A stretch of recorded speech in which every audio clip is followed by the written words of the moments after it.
일단은 왕충에 대해서 먼저 이렇게 보면은 뭐 벼슬살이도 많이 하지 않았고 그래가지고 뭐 정보는 많이 없는데 지금 여러분이 보고 있었던 이 자료는 논영에 제가 만든 게 아니라 논영이라는 책에 얘 자서전 같은 것들이 있거든요. 그걸 가지고 재구성한 거니까 한번 보도록 할게요. 집안이 좀 깡패 집안이에요. 깡패 집안. 협객 집안. 자, 읽어볼게요. 할아버지 왕범, 큰아버지 왕몽, 그리고 아버지 왕송은 모두 협객의 삶을 살았다. 야, 이거 피곤하죠. 정의롭지 않은 사람들을 만나면 그들을 바로잡으려고 하였고 술집에서 꼭 사고 치는 사람도 있었어요. 80년대는. 네가 잘못됐다고. 그래서 왕충의 할아버지 등에게 맞거나 죽은 사람들은 대개 호족의 비호를 받던 사람들이었다. 그래야 어떻게 돼요? 이사를 갈 수밖에. 호족들이 죽이려고 드니까. 자기가 뒤를 미는 사람들을 죽였으니까요. 그래서 왕충의 할아버지나 큰아버지 그리고 아버지가 자주 이사를 다니는 것도 자신의 권위를 무시하다고 느꼈던 호족들의 유언무언의 압력 때문이었다. 아, 목숨의 위협 굉장히 많이 느꼈어요. 그러니까 이 복수허용이라는 건 그 당시가 조폭적 문화다라는 게 나오죠. 강력한 유대가 있는데 그 중에 한 명을 건드리면 도전한 거예요. 그러니까 막 죽이라고 그러죠. 계속 이사 다녀요. 그 와중에 왕충은 AD 27년에 핵의 상우현에서 태어난다. 어렸을 때 왕충은 할아버지나 큰아버지 그리고 아버지와는 달랐다. 아, 얘는 비범한 길을 가요. 동네 아이들과 놀면서 왕충은 한 번도 그들을 무시하거나 이기려고 하지 않았다. 글을 배우기 시작한 6살 이후에 왕충은 아버지와 어머니, 서당 선생님으로부터 매질이나 꾸지람을 받지 않았다고 한다. 왜 이게 별일은 아닌데 굉장히 비범한 일이에요. 왕씨 집안은. 이상한 아이가 하나 태어난 거예요. 저 정도면 싸워야 되는데 놀이터에서 자기 친구의 뭐예요? 그네를 뺏는 사람이 있으면 왕충 집안은 대대로 그 아이를 가만히 안 뒀어요. 바로 응징했어요.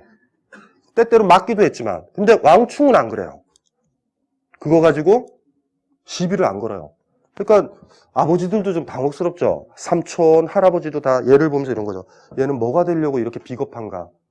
이런 생각을 지금 하게 되는 거죠. 그러니까 자서전에 재밌는 게 이 얘기가 나왔던 이유를 생각을 해보셔야 돼요. 우리한테는 평범하죠. 이 아이가 평범하고 부모들이 이상하죠. 까먹지 말아야 될 게 그 당시 사람들이 모두 그랬다는 거예요. 왕충은 좀 이상한 애예요. 미리 짐작을 해보면은 왕충이라는 아이가 생각을 했었던 건 뭐냐면 이런 건데 너무 피해를 많이 봐요. 정의를 바로잡는다고 그래가지고 피해를 보는 건 가족밖에 없는 거예요. 왕충이 어렸을 때 딱 생각했었던 것이 뭐냐면 일종의 권력욕이에요. 필부로서 정의를 바로잡을 필요도 없다. 관리가 돼서 한 방에 보내겠다. 이 생각을 왕충은 진짜 해요. 나름대로.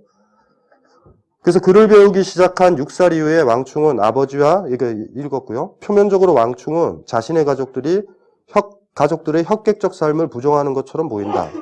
그러나 사실 그는 무의 협객이 아니라 문의 협객을 지향했던 것이다. 이 삶을 살아요. AD 44년 18세의 나이로 왕충은 낙양의 태학으로 공부하러 상경한다. 이곳에서 논어와 상서와 같은 유학경전들을 배웠는데 왕충은 하루에 1000자를 외울 수 있을 정도로 영민했다고 한다. 거의 미친 아이죠. 1000자를 외운다. 1000자문을 하루에 뛴다라는 건데 이건 이런 전설은 남죠. AD 47년 21살의 왕충은 태학과 스승을 떠나 스스로 공부하기 시작한다. 이것은 그가 유학사상으로부터 의식적으로 거리를 두려고 했던 것을 말해준다. 그러나 경제적 사정으로 왕충은 자신이 원하던 책을 구할 수 없어서 낙양의 서정가를 배회하면서 닥치는 대로 글을 읽게 된다. 서정가에서 그는 제자백과와 가학과 관련된 텍스트를 읽고 정리하기 시작한다. 유학을 포함한 다양한 사상들을 어떤 편견도 없이 독서한 결과 왕충의 철학적 안목은 넓고 깊어졌다. 기록에 따르면 왕충과 만났던 사람들은 그의 이야기를 듣고 처음에는 몹시 당혹스러워했다고 한다. 그의 생각은 통념과는 너무나 어긋나 있었기 때문이다. 그러나 왕충의 이야기를 다 듣고 나면 그들은 모두 왕충의 주장이 옳다는 것을 수긍했다고 한다. 왕충의 파괴력은 이거예요. 왕충이 재밌었던 건 뭐냐면 공자왈로 그냥 한 방에 끝나요. 이 논영의 구성을 한번 잠깐 보면요. 논영은 전체 85편으로 되어 있는 방대한 저작이다. 그러나 이 중 초치편은 제목만 있고 내용이 없기 때문에 실제로는 84편으로 구성되어 있다. 제일 마지막 편인 자기는 왕충 본인의 자서전에 해당하고, 아까 정기 있죠? 정기는 이 자기에서 제가 번역을 해서 옮긴 거예요. 뒤에서 두 번째 편인 대작은 논형이 쓰인 이유를 밝히고 있다. 초치편, 자기편, 대작편을 제외한 나머지 82편에서 우리는 왕충 본인의 철학적 탐구의 전모를 읽어낼 수 있다.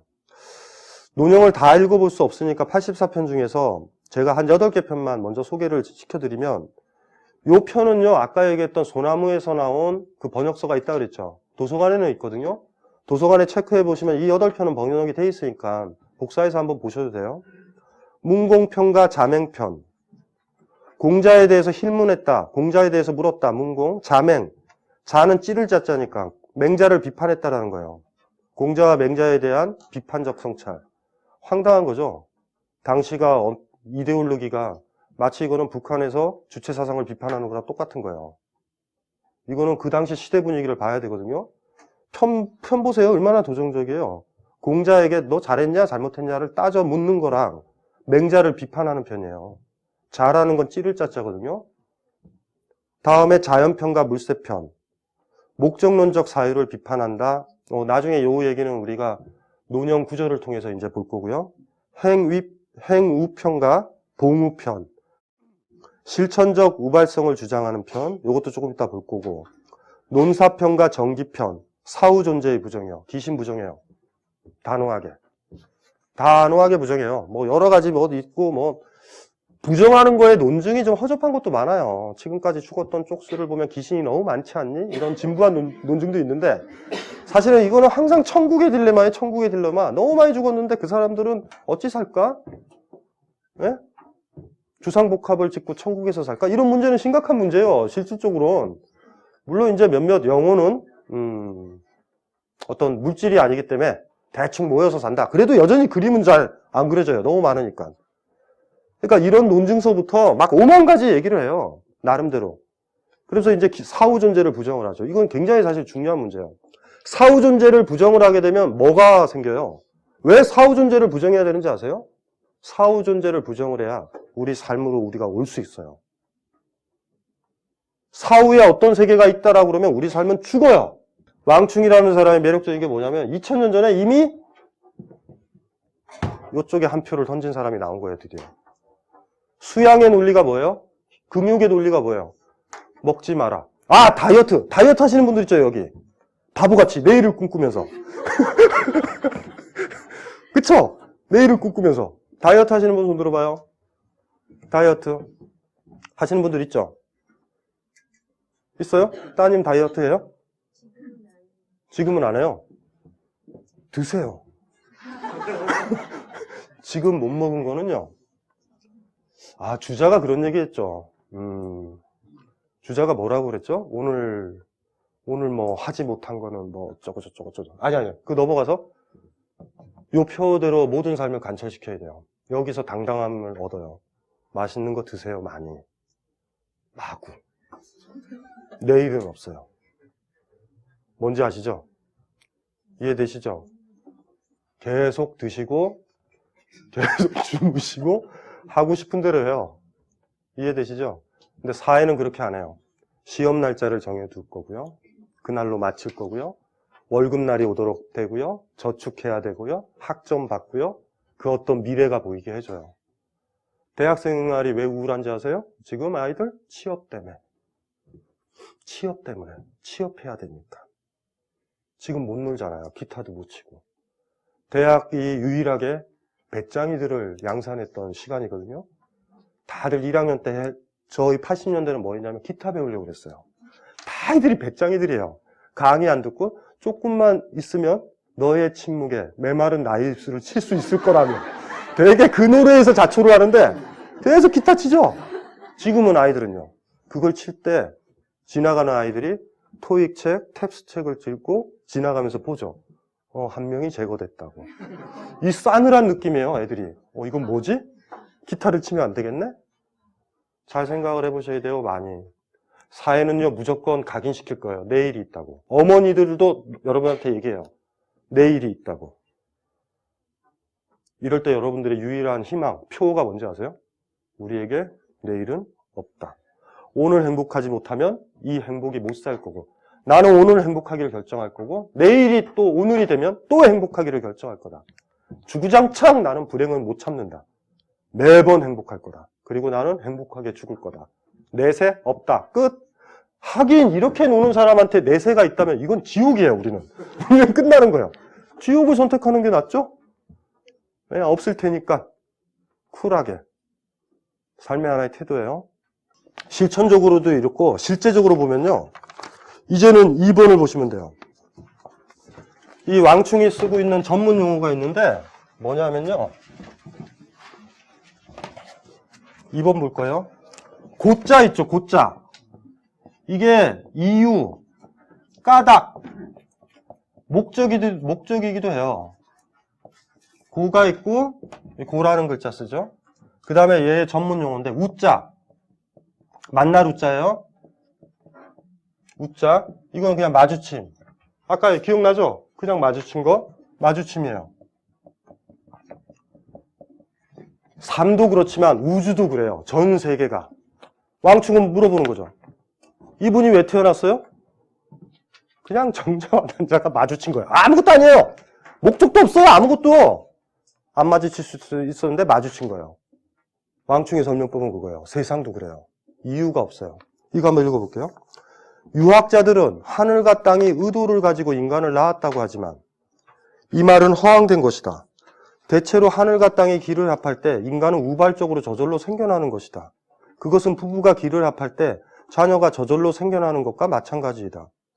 부부가 길을 합한 것은 당시에 자녀를 얻으려고 한 것이 아니라 정욕이 발동하여 합한 것이며 합한 결과 자녀를 낳은 것이다. 이게 왜 중요한지 아세요? 그렇게 애 낳으려고 바라 그래도 애는 안 태어나요. 꼭 애가 안 낳았으면 하는데 꼭 관계를 가지면 애가 나오죠. 뭔지 아시죠? 또 하나가 또 무슨 영역이 있어요? 애를 낳으려고 했는데 낳는 경우도 있어요. 가짓수가 얼마나 많은지 아세요? 최소한 남자 여자가 만나면 애와 관련돼서 굉장히 복잡해져요. 우리는 뭐라고 생각하냐면 애를 낳게 되면 이렇게 생각을 해요. 드디어 우리는 아이를 가졌다. 헛소리 하고 있네요. 우리를 아이를 가지려는 이 까닭과 이유와 목적을 가진 많은 부부들이 아직도 애를 못 낳아요. 아직도 그 커플이 기억난다. 진짜 노산이에요. 나이가 많이 들어서. 여자가 작아요, 많이. 다이어트의 폐해죠. 그러니까 엉덩이도 작아요. 제가 이렇게 딱 보면 애 낳기 참 힘들겠다. 걷는 모습도 별로 안정적이지 않고 착상도 힘들고 뭔가 한의사 같지 않아요, 느낌이?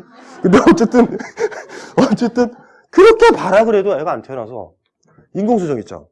체외 수정해서 착상시켰는데도 안 돼요. 2, 3년간.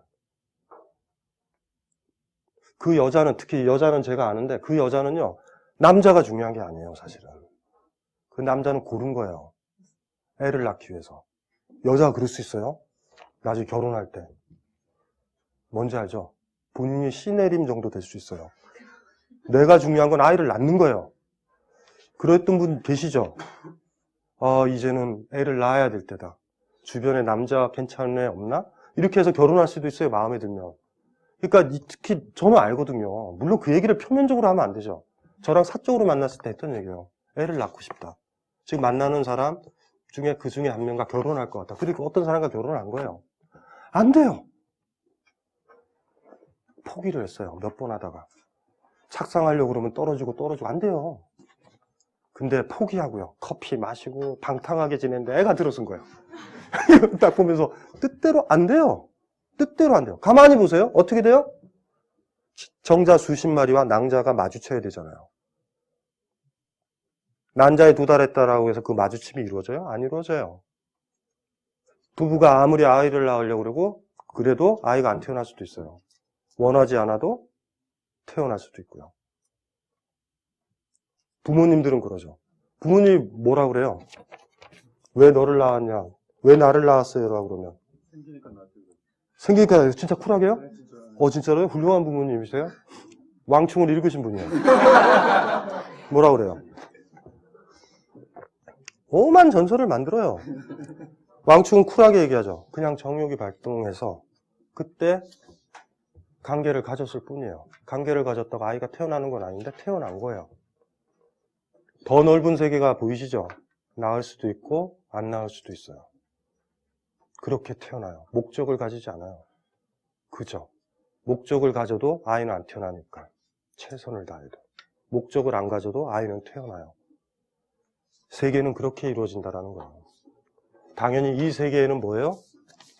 하나님도 없어요. 신도 없어요. 아무것도.